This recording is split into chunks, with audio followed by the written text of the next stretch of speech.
Əziz müəllimlər, hər birinizi YouTube kanalımdan salamlayıram. Bugün sizinlə oduncağın emal növünü və onlara aid olan məhsulları, bir də fəhlə peşələrini açar sözlərlə necə yadda saxlamaq lazımdır, bunu izah edəcəm.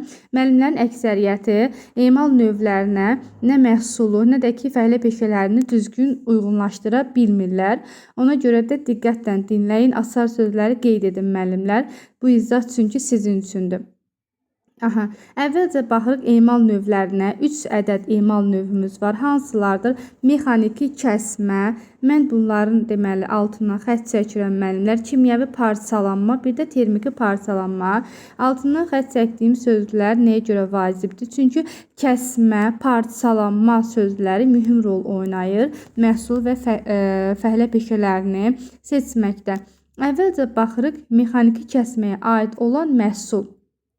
Baxın, deməli mişar materialları aiddir mexaniki kəsməyə. Dedik ki, əgər mexaniki kəsmə varsa, burada söhbət tutalım ki, mişarla kəsmədən gedə bilər və s. Mişarla da biz oduncaq məhsullarını emal edirik, düzdürmü? Deməli, mişar materialları şalban, taxta, məsələn, tir, daha sonra kötük, bunlar mişar materiallarına aiddir və biz onları mişarla deməli kəsə bilərik. Qapılar oduncağa aiddir, pəncərələr oduncaqdan hazırlanır, mebel, parket, qablaşdırma materialları, çəlləklər, faner özü, məsələn piltələr, bilirsiniz ki, oduncaq yonqarlı piltələr var, sonra oduncaq lifli piltələr var və s. oduncaqlar. Bunların hər biri oduncaq məhsuludur və mexaniki kəsmə vasitəsilə biz onu deməli nə edirik? Kəsə bilirik, mişarlaya bilirik və s. Və həmin məhsullara aid fəhlə peşələrinə baxırıq müəllimlər.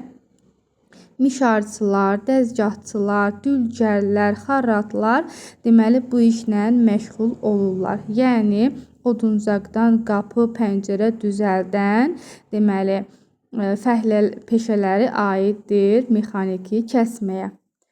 Bu emal növünü bu formada yadımızda saxlayırıq müəllimlər. Daha sonra davam edirik. İkinci emal növümüz kimyəvi parçalanma.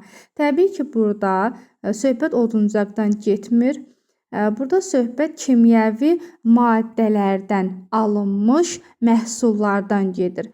Söhbət burada belə deyək də, kimyəvi parçalanma nəticəsində emal olunan məhsullardan gedir. İndi bilirəm, siz deyəcəksiniz ki, müəllimə, bəs kağız özü də, yəni tarixinə baxsaq, deyərsiniz ki, kağız, kitab biz bilirik ki, dəftərlər oduncaqdan hazırlanır. Amma belə deyək də, bəs necə hazırlanır oduncaqdan? Kəsilərək hazırlanmır. Yəni kəsib emal eləyərək mən kağız hazırlaya bilmərəm oduncaqdan.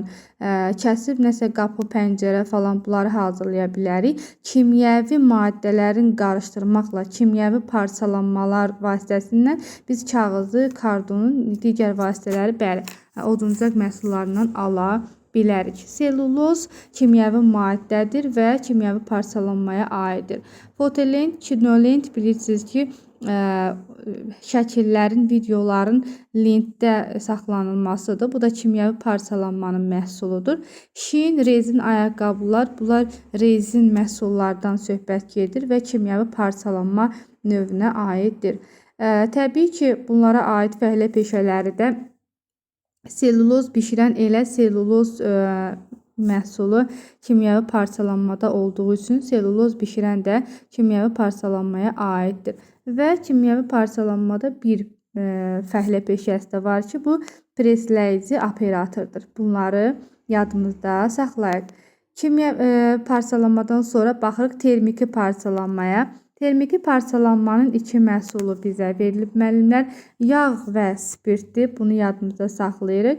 Və burada da fəhlə peşələrində söhbət parçalanma deməli sözündən gedir. Məsələn, oduncağın parçalanması üzrə aparatçı. Deyərsiniz ki, müəllimə, bayaqdan deyirik ki, oduncaq, ağac gördüksə mexanikiyə seçirsiniz. Bəs niyə oduncağın parçalanması üzrə aparatı termiki parçalanmaya aiddir? Çünki burada məsələn parçalanmadan söhbət gedir. Oduncağın parçalanması üzrə aparatıdır. O da termiki parçalanmaya aiddir. Sonra meşə kimyası qurğusu operatoru, bu da aiddir termiki parçalanmaya. Ən çox fəhlə peşələri, yəni ad olaraq hansında çox oldu, istər məhsul, istər fəhlə peşəsi, əlbəttə ki, mexanik kəsmədə daha çoxdur.